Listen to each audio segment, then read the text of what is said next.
संभावनाओं का एक राज्य है।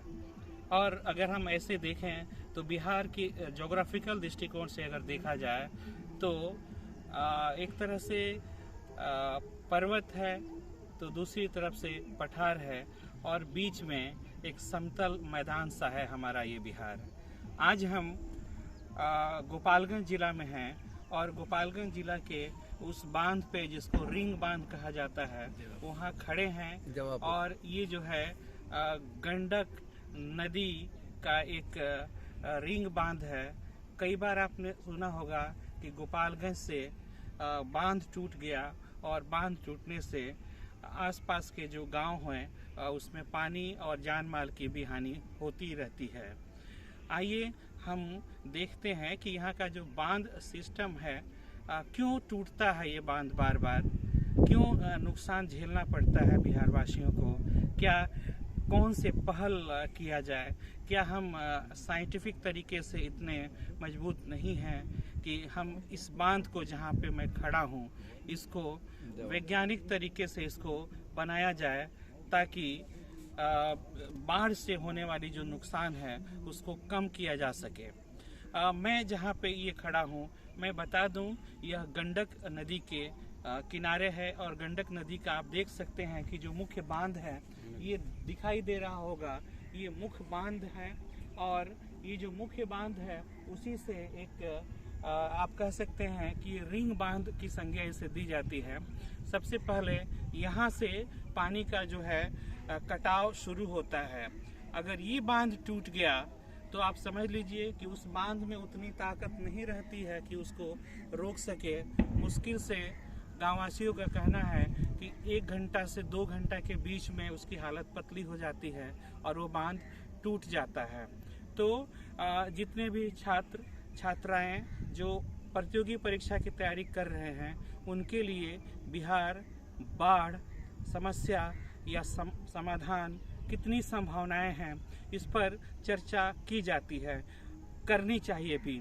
और जो हमारा थिंक टैंक है इस पे हमें समझने की ज़रूरत है कि एक तो बिहार का ज्योग्राफिकल लोकेशन ऐसा है जहां से ये 2 उच्च भूमि के बीच में एक निम्न भूमि है, और ऐसे में बाढ़ के खतरे से निपटना एक बहुत ही बड़ी चुनौती है। और या तो यूं कहें कि बाढ़ आना लाजिमी है क्योंकि पानी के निकालने का कोई साधन नहीं है। बिहार अगर हम बात करें तो दक्षिणी जो बिहार है आप देख सकते हैं कि एक तरफ लगभग 50% बिहार जो है वहाँ पे बिल्कुल बाढ़ होता है, और जो 50% बिहार है उसमें सूखाग्रस्त। तो ये बिहार के लिए और भी बहुत बड़ी त्रासदी है।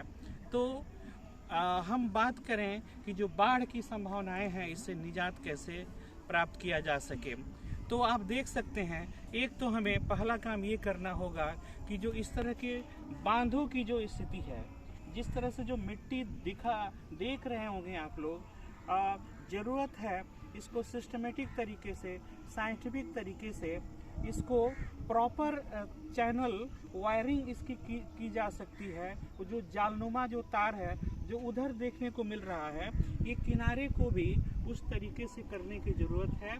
और एक और चीज़ जो देखा जा रहा है, अभी मेरे पिछले वीडियो में मैंने बताया था कि बिहार का जो फॉरेस्ट कवर है वह 7.84% है।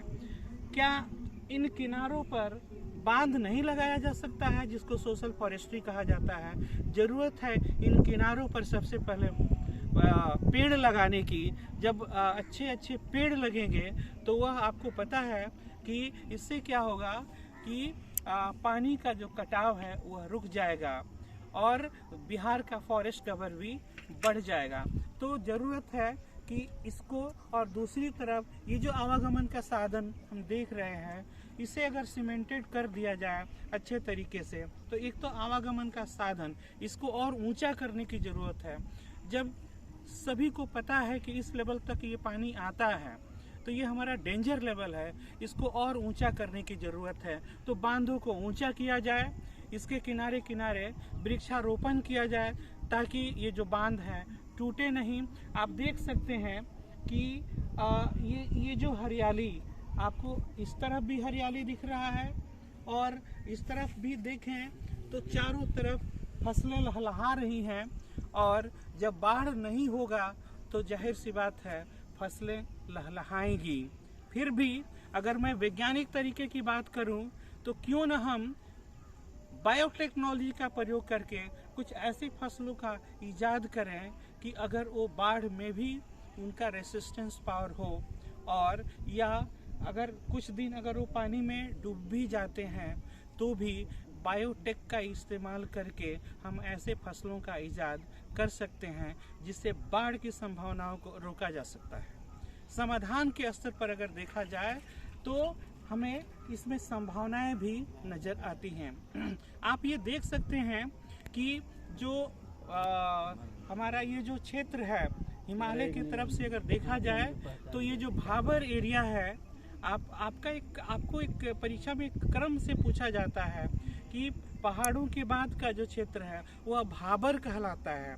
भाबर के बाद आता है तराई क्षेत्र, तराई के बाद आता है बांगर और तब खादर। और यह जो एरिया होता है ना, यह बांगर का एरिया है। अक्सर इसको दियारा क्षेत्र कहा जाता है। और अगर इसे यूं कहें कि ये जो दियारा जो क्षेत्र है, ये हमारा जो दियारा क्षेत्र है, इसमें गेहूं की फसलें अभी लहलहा रही हैं और गेहूं की फसलें तो यहाँ खूब होती हैं। तो गोपालगंज का ये जो दियारा क्षेत्र है, यह गेहूं का मतलब एक कटोरा कह लें, बहुत अच्छी फसलें यहाँ पे होती थी। मैं बचपन में जब इधर आता था तो इधर गन्ने की भी खेती बहुत अच्छी तरह से होती थी, लेकिन बिहार में चीनी मिल के बंद हो जाने के पश्चात आप देख सकते हैं कि कहीं कहीं गन्ने की खेती भी दिखती है, लेकिन उसकी जो वैरायटी है वो अच्छी किस्म की नहीं है। उसका किस्म थोड़ा हमें उतना उन्नत नहीं दिखाई दे रहा है। तो बिहार में अगर संभावनाओं की बात करें तो संभावनाएं तो हैं, बाढ़ में भी हमें संभावनाओं की तलाश करनी पड़ेगी। हमें डैम और भी उन्नत तरह के डैम बनाने की ज़रूरत है। हमें पॉन्ड सिस्टम डेवलप करने की ज़रूरत है। वाटर को रिस्टोर करके उसमें फिशरीज वगैरह की बात की जा सकती है। और ज़रूरत है जो बांध है वो टूटे नहीं, इसके लिए सरकार को बहुत ही सख्त कदम उठाने पड़ेंगे और वैज्ञानिक तरीके से उस पर काम करने की ज़रूरत है। नदियों के मार्ग में जो परिवर्तन होता है वो इसलिए होता है कि हम कहीं न कहीं तरीके से उस मार्ग को रोक रहे हैं। तो एक तो नदियों में जो गाद या फेन जम जाते हैं उसकी प्रॉपर सफाई हो और नदियों के मार्ग न रोके जाएं, और वनारोपण हो, वृक्षारोपण हो, इस पर ध्यान दिया जाए। और सबसे ज़रूरी इस बात की है कि हम जो बांध हैं उसको प्रॉपर तरीके से रखें और सोशल फॉरेस्ट्री का इस्तेमाल करें, तब जाके एक जो समस्या है वह समाधान की तरफ हम लोग अग्रसर होंगे और बाढ़ में जो समस्याएं नज़र आती हैं उसमें भी संभावनाएं नज़र आएंगी। अब तक के लिए बस इतना ही। Keep learning. Thank you very much.